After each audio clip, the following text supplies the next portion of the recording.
제가 이제 얼마 전에 함께 이제 사역했던, 교육자로 사역했던 이제 목사님을 만났어요. 만났는데 몇 년 만에 만났습니다. 그래가지고 참 반갑더라고요. 그래가지고 이제 밥 먹고 이제 술 마시면서 이야기를 하는데 그 목사님이 이제 저보다 나이가 많거든요. 근데 이제 목사님 이제 이야기를 하시더라고요. 자기가 서울에서 사역했을 때 이제 이야기를 하시는데 담임 목사님이 이제 그 목사님이 부목사일 때 담임 목사님이 그 목사님한테 이렇게 얘기했다는 거예요. 부목사, 교인들은 설교를 들어도 안 바뀌니까 교인들 바꿀 생각하지 말고 자네 와이프하고 행복하게 잘 지내. 그게 당신이 힘써야 될 거야. 이렇게 얘기를 했다라는 거예요. 여러분 어떠세요? 그래가지고 목사님이 그 이야기를 듣는데 아 맞구나 이런 생각을 했다라는 거예요. 여러분들 오해하지 마시죠. 그 안 바뀌는 교인 중에 가장 안 바뀐 교인은 목사입니다. 네, 목사도 포함되어 있습니다. 근데 여러분 어떤가요? 여러분 바뀌셨나요?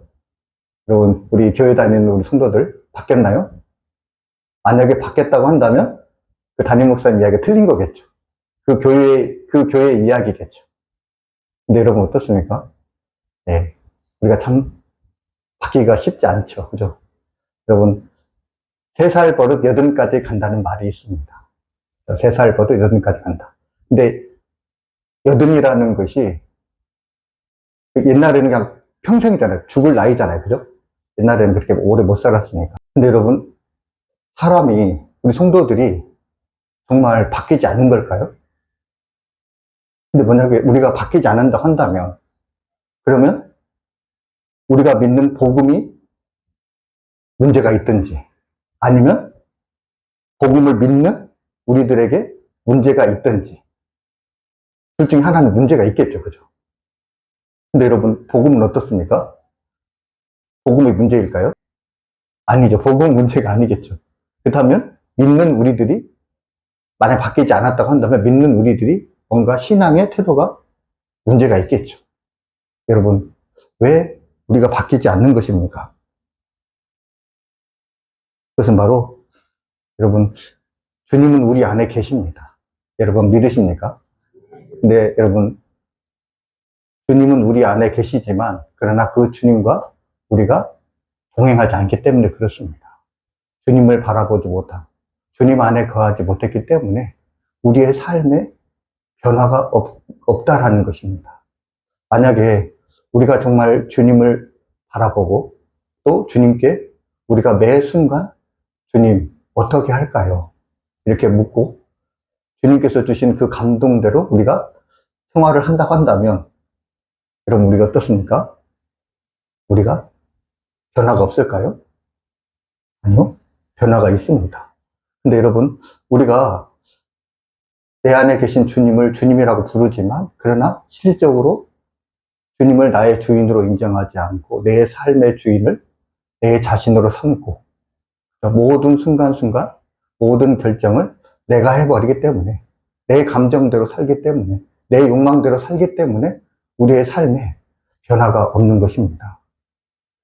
여러분 우리가 주님을 바라보고 우리가 주님 안에 거하고 주님과 동행하는 그 순간에 우리의 삶은 변화되기 시작합니다. 그래서 정말 저는 늘 설교할 때 여러분에게 주님을 바라보라. 주님 안에 거하라. 이런 어떤 설교를 끝냈습니다. 그것은 바로 우리가 주님을 바라보고 주님 안에 거할 때 우리의 삶이 변화되기 때문에 그렇습니다. 제가 한 가지 또 요점을 드리겠습니다.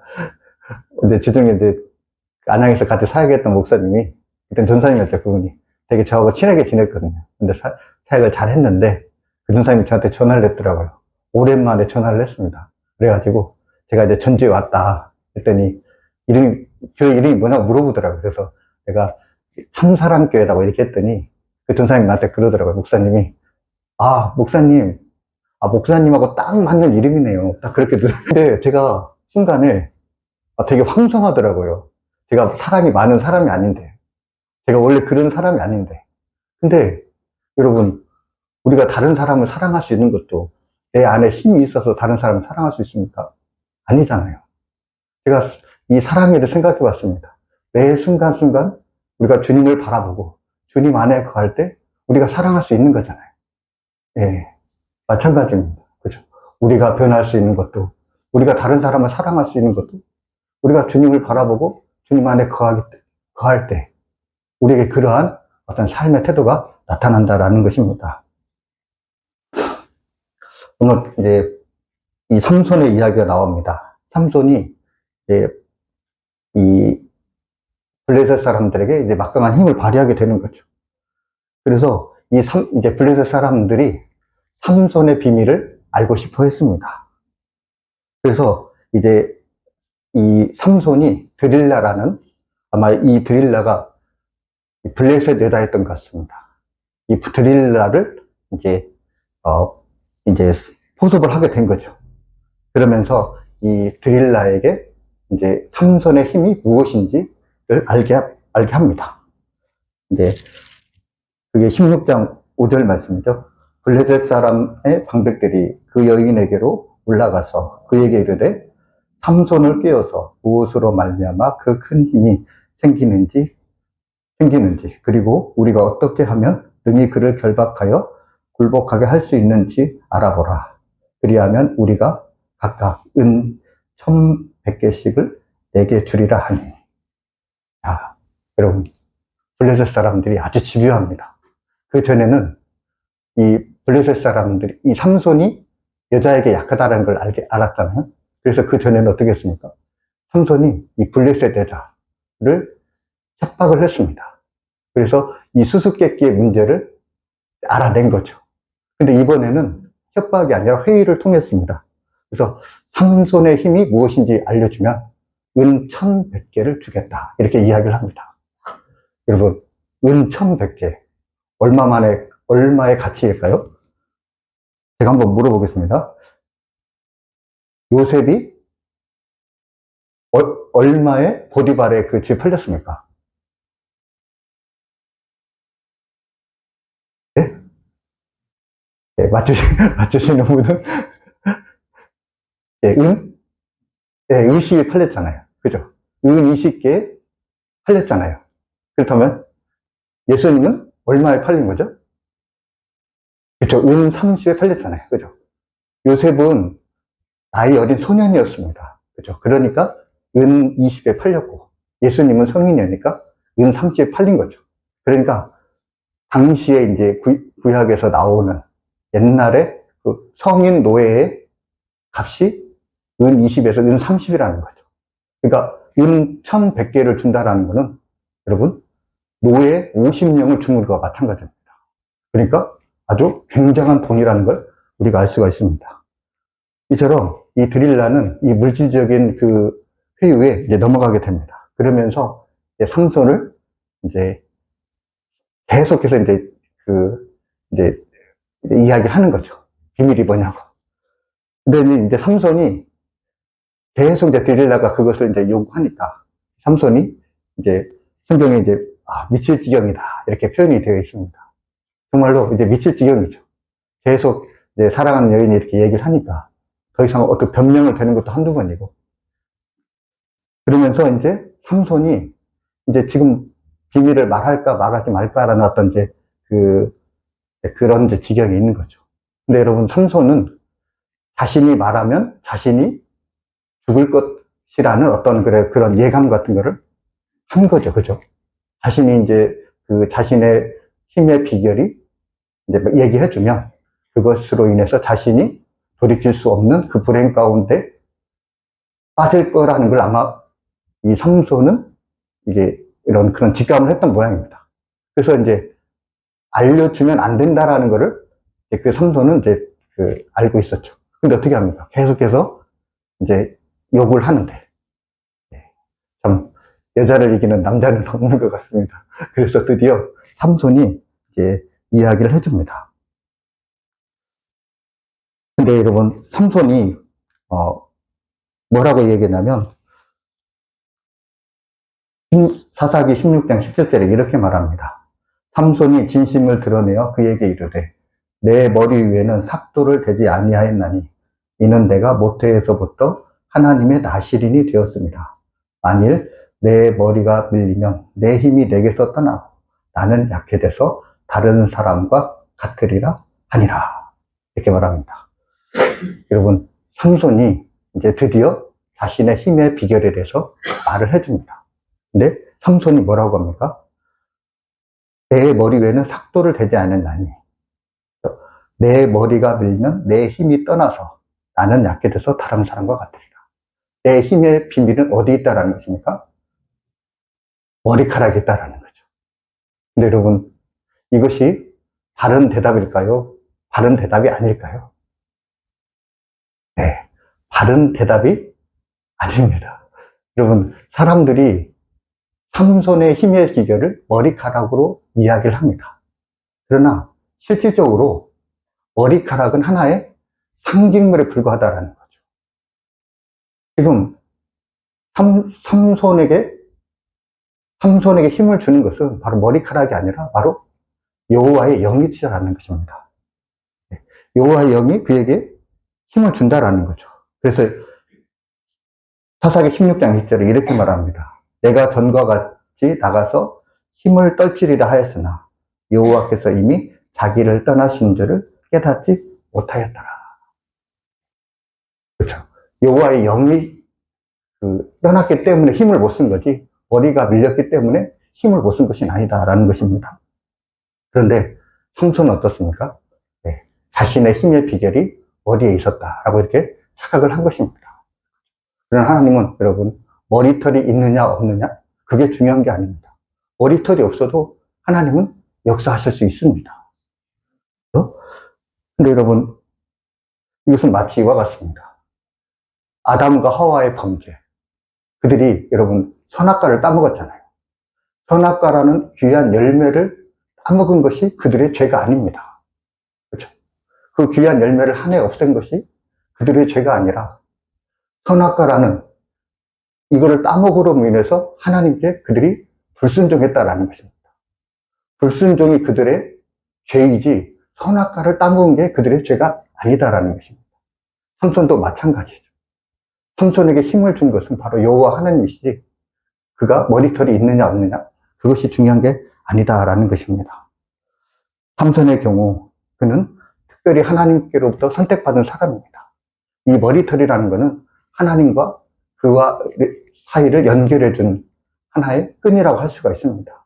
그러나 여러분 이 삼손의 머리털이 밀렸다라는 것은 그와 하나님을 연결시켜주는 이러한 연결의 끈이 연결의 고리가 끊어졌다라는 거죠. 그렇기 때문에 삼손이 이 힘을 쓰지 못한 것입니다. 구약에 있어서 이 사람들에게 하나님의 영이 임합니다. 그래서 하나님께서 이 하나님의 영을 임하게 하심으로 인해서 하나님의 역사를 이루어 가십니다. 하나님의 사역을 여호와의 영을 부어서 담당하게 하십니다. 우리가 알 대표적인 사람들 부살렐과 오홀리압. 여러분 부살렐과 오홀리압이 어떤 일을 했습니까? 네, 하나님의 성막을 건축을 했죠. 기드온, 삼손, 사울, 다윗, 엘리야 이런 하나님의 사람들에게 하나님께서 하나님의 영을 부어줘서 하나님의 일을 감당하게 하셨다라는 것입니다. 하나님의 영이 임해서 하나님의 지혜를 받아서 그들이 성막을 건축하고 하나님의 영이 임해서 예언자들이 하나님의 말씀을 예언하게 되고 또 하나님의 영이 임하니까 그들이 이방인들과 싸워서 이기고 그렇죠? 우상숭배자들과 싸워서 이깁니다. 이처럼 이 구약에서의 성령은 그 사람에게 역사함으로써 힘과 능력을 발휘하게 하신다라는 것입니다. 어떻게 보면 이 구약에서의 성령은 어떤 내주하는 성령이 아니라 제한적인 사역을 감당하는 그 일을 하는 데 있어서 그 성령을 부어주셨다라는 거죠. 그런 의미에서 사사기 15장 20절에 블레셋 사람의 때에 삼손이 이스라엘 사사로 20년 동안 지냈더라. 이 말씀은 제한된 영향으로서의 그 일을 감당하게 하시는 하나님의 그 사역이 이 삼손을 통해서 이루어졌음을 말씀을 하고 있습니다. 그렇죠? 어떤 객관적인 제한된 그런 영역에서는 그가 어느 일을 감당한 것입니다. 근데 여러분, 그렇다고 해서 이 삼손의 삶을 보시기 바랍니다. 삼손이 여러분, 불행한 삶을 살았습니다. 마지막에는 블레셋 사람들에게 잡혀서 두 눈이 뽑히고 노줄에 매여서 이 맷돌질을 하는 그러한 운명을 지닐 수밖에 없었다라는 거죠. 그러니까 삼손은 하나님은 하나님의 영은 우리에게 이러한 제한적인 일을 하시는 분이야라고 이렇게 변명을 할 수 있지만, 그러나 여러분, 그 외에 여러분 어떻습니까? 우리가 잘 알고 있는 다윗, 엘리야, 또 평생 동안 이 나신으로 살았던 이 세례 요한이나 사무엘, 이런 사람들은 어떻습니까? 똑같은 어떻게 보면 사역을 하는 제한된 영은 있지만, 그러나 그들은 주님 안에 살았고 주님과 동행하는 삶을 살았다라는 거죠. 끝까지 자신의 사명을 감당하면서 그런 좋은 성도로서의 모범을 보여줬다라는 것입니다. 어떻게 보면 이 삼손의 이 제한된 성령의 역할이라고 하면은 이것이 제대로 된 변명이 될 수 없다라는 것입니다. 삼손은 특별히 나실인이었기 때문에 여러분 더 안타까운 거죠. 여러분, 나실인이라는 거, 그것은 민수기 6장에 따르면 나실인은 포도주와 독주를 멀리하고 머리를 깎지 않았고 시체를 가까이 하지 않는 그러한 규례를 지켰습니다. 근데 여러분, 이 나실인이 하나님께서 그런 나실인에게 그러한 규례를 주신 것은 그냥 그 규례를 지키는 것이 목적이 아니라 그 규례를 통해서 어떻습니까? 세상과 구별되고 인생의 목적과 방향이 세상이 아니라 하나님을 향하게 하기 위해서 주님께서 그러한 나신으로서의 규정을 주었다라는 것입니다. 그리고 이러한 나신, 이름으로 이 구별된 삶을 살함으로 인해서 주님을 바라보고 주님과 동행하는 그러한 삶을 살 수 있는 것입니다.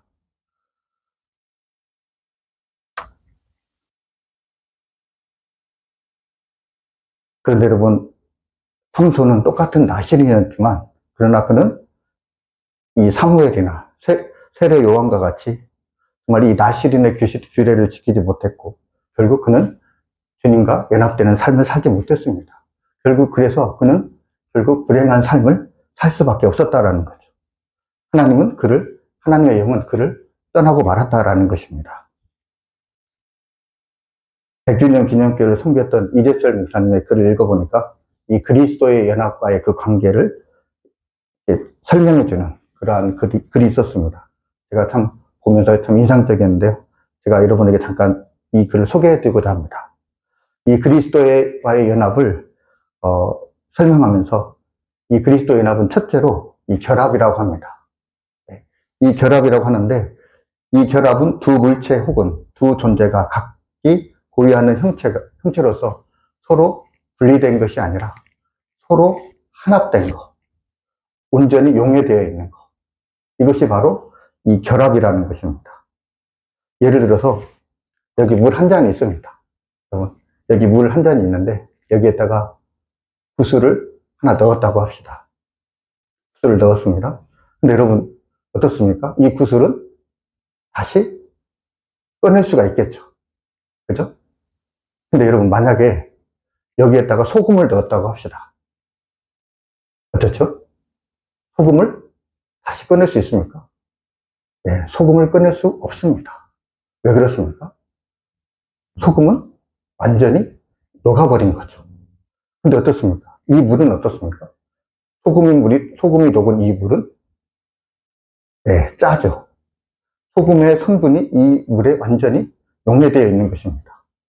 이 물이 냉장고에 들어갔든 아니면 이 물을 끓이든 이 소금의 이 맛은 그대로 남아있다라는 거죠. 이것이 바로 결합이다라는 것입니다. 여러분, 삼손은 나신으로 태어났습니다. 근데 여러분, 나신이라는 게 무엇입니까? 세상과 구별되고 하나님과 연합되어 살아가는 존재. 그게 바로 나신이잖아요. 하나님과 연합되게 살아가게 하기 위해서 주님께서 이 세상과 구별시킨 거잖아요. 근데 여러분, 이 삼손은 주님과 온전히 결합되어 있었습니까? 아니다라는 거죠. 삼손과 주님은 온전히 결합되지 못했습니다. 주님은 나중에 삼손을 떠났습니다. 그죠? 그의 말과 생각과 행동, 이것이 주님을 향해 있지 못했다라는 것입니다. 주님과 결합되지 못한 그였기에 주님의 영이 삼손을 떠날 수밖에 없었다라는 것입니다. 또 두 번째로 연합이라는 것은, 이 연합의 두 번째 의미는 이 접붙임이라는 것입니다. 어떤 나무 가지를 잘랐을 때, 여러분, 그 가지는, 잘림당한 가지는 그 나무로부터 단절이 되었습니다. 죽은 거죠. 그런데 새로운 나무에 접붙임을 당했다고 합시다. 그렇다고 하면 어떻습니까? 이 새로운 나무에 접붙임이 되어서 이 가지는 새로운 나무에 열매를 맺게 됩니다. 그렇죠.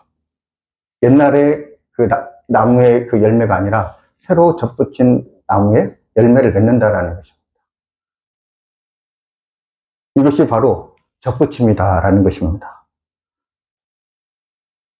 우리가 여러분 주님께 접붙임이 되었습니다. 그렇죠? 주님은 포도나무고 우리는 가지입니다.